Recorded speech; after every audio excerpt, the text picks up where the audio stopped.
সন্ধ্যা sir, আমার নাম মঞ্জু সিং। আমি নাগপুরের বাসিন্দা। আমি বেদের ব্যাপারে একটি প্রশ্ন করতে চাই, কারণ আমি বিশ্বাস করি বেদ হিন্দু ধর্মের মূল ধর্মগ্রন্থ।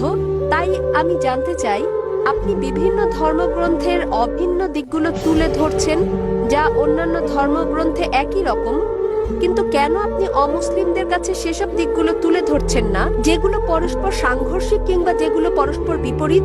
কারণ হিন্দু মেয়ে হিসেবে আমি অভিন্ন দিকগুলো বিশ্বাস করলেও এটা জানা অত্যন্ত গুরুত্বপূর্ণ হিন্দু ধর্মগ্রন্থের কোন দিকগুলো অন্যান্য ধর্মের সঙ্গে অভিন্ন এবং কোনগুলো ভিন্ন। খুব সুন্দর একটা প্রশ্ন করেছেন। তিনি বলেছেন আমি বেদ থেকে উদ্ধৃতি দিয়েছি, সাদৃশ্যগুলো তুলে ধরেছি, কেন বৈসাদৃশ্যগুলো সম্পর্কে বলিনি, এবং তিনি সাদৃশ্যের পাশাপাশি বৈসাদৃশ্যগুলো জানতে চেয়েছেন। বোন, আমি যেমন ইসলাম ধর্ম ও হিন্দু ধর্মের সাদৃশ্যগুলোর উপর কয়েক ঘন্টা ধরে আলোচনা করতে পারি, তেমনি আমি ইসলাম ধর্ম ও হিন্দু ধর্মের বৈসাদৃশ্য নিয়েও দীর্ঘ আলোচনা করতে পারি। তবে আমার সাদৃশ্য নিয়ে কথা বলতে পছন্দ হওয়ার কারণ, কোরআনে আমার স্রষ্টা আল্লাহ সুবহানাহু ওয়া তাআলা আমাকে সেই উপদেশই দিয়েছেন। সূরা আলে ইমরান অধ্যায় নম্বর 3 আয়াত নম্বর 64 বলা হয়েছে, কুল ইয়া আহলাল কিতাব, বলো হে কিতাবীগণ, তাআলাউ ইলা কালিমাতিন সাওয়াইন বাইনা বাইনাকুম, এসো সেই বিষয়ের প্রতি যা তোমাদের আমাদের মধ্যে এক। প্রথম সাদৃশ্য কি? আল্লাহ না'বুদা ইল্লাল্লাহ, আমরা আল্লাহ ছাড়া অন্য কারো ইবাদত করব ওয়া না, লা নুশরিকা বিহি শাইয়্যান, তার সঙ্গে অন্য কাউকে শরীক করব না। ওয়া লা ইয়াত্তাখিযা বা'দুনা বা'দান আরবাবান মিন দুনিল্লাহ, আল্লাহ ছাড়া আমরা অন্য কাউকে আমাদের মধ্যে হতে রব হিসেবে গ্রহণ করব না। ফাইন তাওয়াল্লাউ, যদি তারা মুখ ফিরিয়ে নেয়, ফাকুলু শাহাদু, বলো তোমরা সাক্ষী থাকো বিআন্না মুসলিমুন, আমরা তো মুসলিম, আল্লাহ সুবহানাহু ওয়া তাআলার কাছে আত্মসমর্পণকারী। কোরআনের এই আয়াত আমাদের পথ দেখাচ্ছে কিভাবে বিভিন্ন ধর্মের মানুষের সঙ্গে কথা বলতে হবে। এসো সেই বিষয়ের প্রতি যা তোমাদের আমাদের মধ্যে এক। প্রথম সাদৃশ্য কি? সবচেয়ে গুরুত্বপূর্ণ বিষয় হচ্ছে আল্লাহ না'বুদা ইল্লাল্লাহ, আমরা সর্বশক্তিমান আল্লাহ ছাড়া আর কারো উপাসনা করব না। বোন, মতপার্থক্যের ব্যাপারে আমি ঘন্টার পর ঘন্টা পার্থক্য নিয়ে লেকচার দিতে পারি। আমি পারি না তা নয়, তবে তাতে বৈরিতা তৈরি হবে, এতে করে কেউ কেউ আহত হতে পারেন। অবশ্য বিতর্কের সময় অনেক সময় বাধ্য হয়ে করতে হয়। যখন বিতর্ক হয়, একটা উদাহরণ দিচ্ছি, ডক্টর উইলিয়াম ক্যাম্বেল নামের এক ব্যক্তির সঙ্গে আমার বিতর্ক হয়েছিল। হ্যাঁ বোন, আপনি কি সেটা শুনেছিলেন?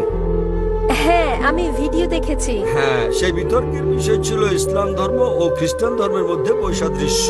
কেন? তিনি একটা বই লিখেছিলেন, তাতে বলা হয়েছে কোরআনে 30টি বৈজ্ঞানিক ভুল রয়েছে, এবং 8 বছরে কেউ এর জবাব দেয়নি। আমেরিকায় প্রচুর বিক্রি হয় বইটা। সুতরাং আমেরিকার ছাত্ররা আমাকে ডেকে পাঠালো। আমাদের সংলাপ হলো, বিষয় ছিল বিজ্ঞানের আলোকে বাইবেল ও কোরআন।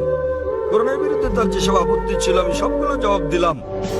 আমি বাইবেল থেকে 38টি বিষয় উল্লেখ করলাম যা বিজ্ঞানের বিপরীত।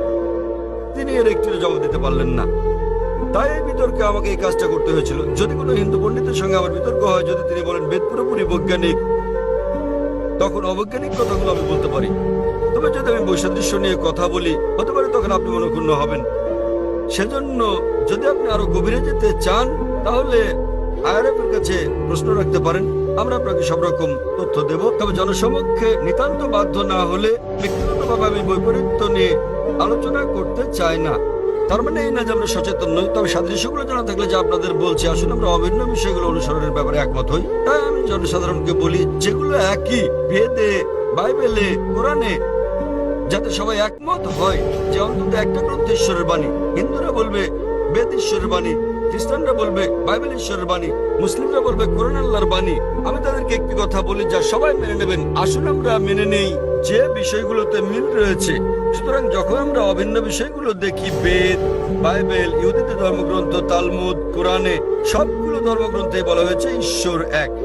সবগুলো ধর্মগ্রন্থে বলা হচ্ছে সর্বশেষ নবী হযরত মুহাম্মদ সাল্লাল্লাহু আলাইহি সাল্লাম। সেজন্য আমি আপনাকে বলছি, বোন, কেন আপনি এক ঈশ্বরে বিশ্বাস করেন না? আমি আপনাকে জিজ্ঞেস করছি, বোন, আপনি কি এক ঈশ্বরে বিশ্বাস করেন? হ্যাঁ, আমি বিশ্বাস করি এক ঈশ্বরে। আপনি কি বিশ্বাস করেন, বোন, আপনি কি বিশ্বাস করেন সর্বশেষ বার্তাবাহক নবী মুহাম্মদ সাল্লাল্লাহু আলাইহি সাল্লাম?